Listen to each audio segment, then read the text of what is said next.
What would you do tomorrow if you felt sick? You would probably go to see your doctor, and you may have to pay a minimal fee, or your insurance may cover the costs. If you were seriously ill or injured, you would go to the emergency care, or an ambulance would come and pick you up. Your only worry would be your health. But how would it be, in addition to this worry, you would fear being arrested because of your irregular status? This is the reality of undocumented migrants throughout Europe who try to access healthcare. In Sweden, a model country with one of the best human rights records in the world, part of the population is systematically excluded from basic social services, such as healthcare. The law in Sweden is one of the worst in Europe. This group is supposed to pay fully for everything. So a visit to a doctor could cost about 200 euros. To give birth to a child in the hospital costs about 2,000, 3,000 euros.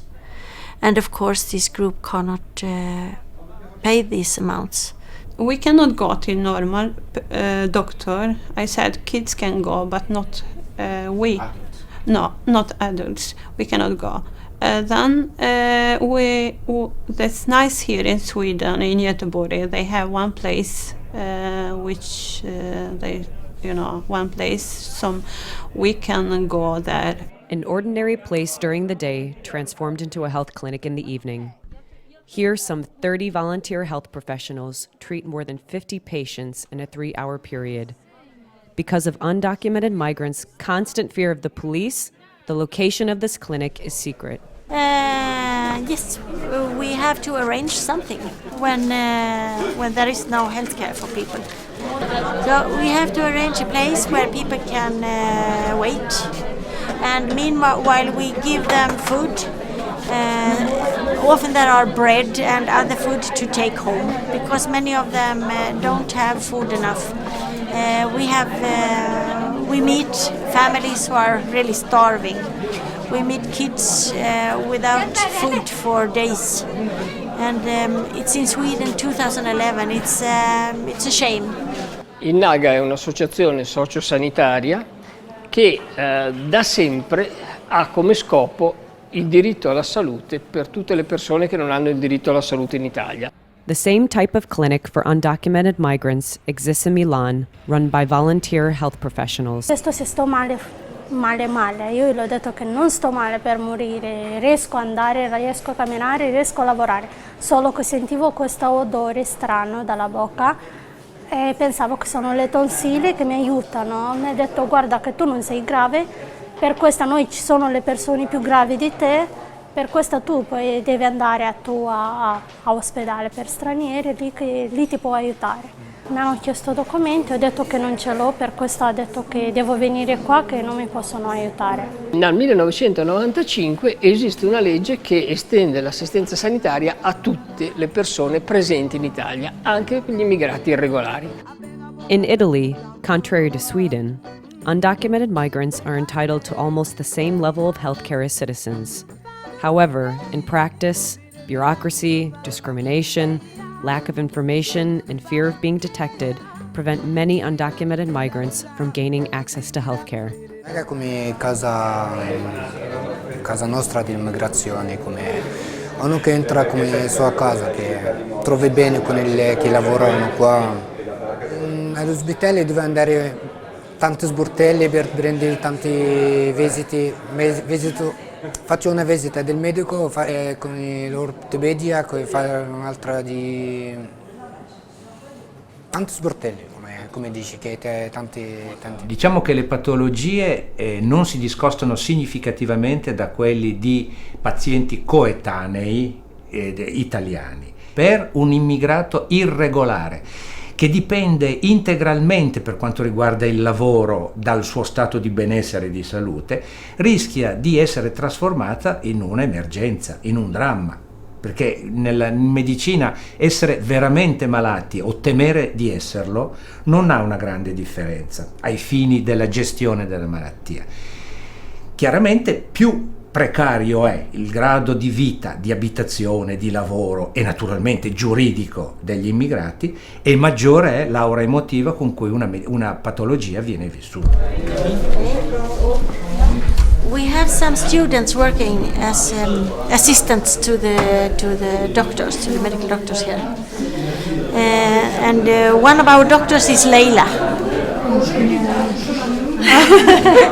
We call them psychosomatic diseases, and that's what we see most here because of their psychological,